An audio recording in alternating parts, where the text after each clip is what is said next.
Halo, selamat berjumpa kembali dengan saya di channel RPL Grafika. Pada kesempatan kali ini kita akan membahas konsep logika percabangan dengan menggunakan case.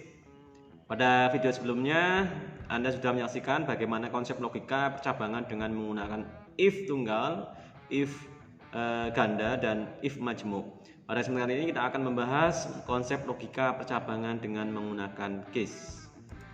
Oke, untuk pengertiannya, konsep logika dengan percabangan case adalah pengganti dari if majemuk yang apabila dalam suatu masalah if majemuk tidak dapat diselesaikan. Jadi kalau misalnya if majemuk atau if kompleks tidak dapat menyelesaikan dengan kondisi menggunakan if, maka kita bisa menyederhanakannya dengan menggunakan case sebagai kondisi atau bentuk lain dari penggunaan if. Untuk pseudocode-nya ya, dimulai dengan kata kunci case, kemudian ekspresi, kemudian of, kemudian ada kondisi, pernyataannya apa seperti yang kondisi dengan menggunakan if kemarin, kemudian ada else dan diakhiri dengan end case. Untuk lebih memahaminya, misalnya di sini saya kasih nilai kita membuat sebuah variabel, misalnya nilai, namanya nilai, kemudian nilainya adalah 12. Jadi nilai sama dengan 12. Nah, nilai sama 12 ini kita masukkan ke dalamnya ekspresi. Di ekspresi ini maksudnya apa? Ekspresi ini adalah kondisi. Yang mana misalnya di sini ada case, kondisi nilai sama dengan 12, of, kondisinya apa? Ekspresi itu maksudnya yang memenuhi syarat. Jadi kalau misalnya nilainya sama dengan 12, dari kondisi-kondisi yang ada di sini, misalnya kondisi 10, apakah sama dengan 12? Oh tidak, kalau tidak maka melihat kondisi yang berikutnya. Sampai dengan kondisi ketemu dengan nilai sama dengan 12, maka pernyataan yang akan ditulis dalam flowchart atau program kita itu seperti apa. Baru seandainya dari, misalnya di sini contohnya ada 3 kondisi. Kalau tidak memenuhi syarat dari 3 kondisi tersebut, maka dia akan melakukan else pernyataan yang keempat. Jadi secara default nanti seandainya kondisi dari ketiga yang di atas ini tidak terpenuhi, maka dia akan melakukan pernyataan yang keempat.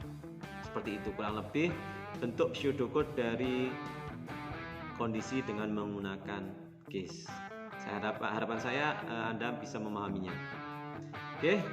Kemudian perbedaan antara kondisi dengan menggunakan case dengan kondisi menggunakan if. Yang pertama adalah jika kondisi if itu bisa menggunakan operator perbandingan. Dalam artian ada rentangnya kurang dari 12 misalnya, atau antara 10 dan 20 misalnya. Itu kondisinya bisa seperti itu. Tetapi dengan menggunakan case tidak bisa dilakukan hal seperti itu, karena kondisi dengan menggunakan case itu adalah pasti. Jadi kondisinya pasti. Jadi nggak bisa rentangan antara 0 sampai dengan 10, 0 sampai dengan 100, 5 sampai dengan 15, itu nggak bisa. Jadi pasti. Jadi kondisi sama dengan 1, gitu ya. Tidak boleh antar sekian sampai sekian, tidak boleh. Jadi kondisinya pasti. Itu untuk case. Kemudian yang kedua, kondisinya berupa bilangan string dan char, itu untuk if. Sedangkan untuk case itu ditambahi dengan 1, yaitu kondisi bisa menggunakan boolean expression. Maksudnya apa? Boolean expression itu adalah bisa menggunakan true dan false untuk kondisinya. Oke. Nanti untuk lebih jelasnya mungkin nanti di playlist berikutnya kita akan mencoba mempraktekannya di bahasa pemrograman Java untuk lebih memahaminya. Kemudian yang terakhir, yang nomor 3 adalah tidak dapat digantikan dengan case untuk if.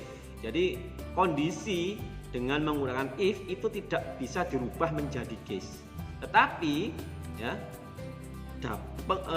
kondisi dengan menggunakan case gitu ya, bisa digantikan dengan menggunakan if. Jadi untuk cara menulisnya, kalau if itu tidak bisa digantikan dengan case, maksudnya apa? Jadi semisal kalau di if itu kan ada rentangnya, bisa antara 0 sampai dengan 10, ya seperti saya katakan tadi, 5 sampai dengan 15, 5 sampai dengan 100. Nah, itu seperti itu bisa rentangannya. Tetapi untuk kondisi dengan menggunakan case itu tidak dapat.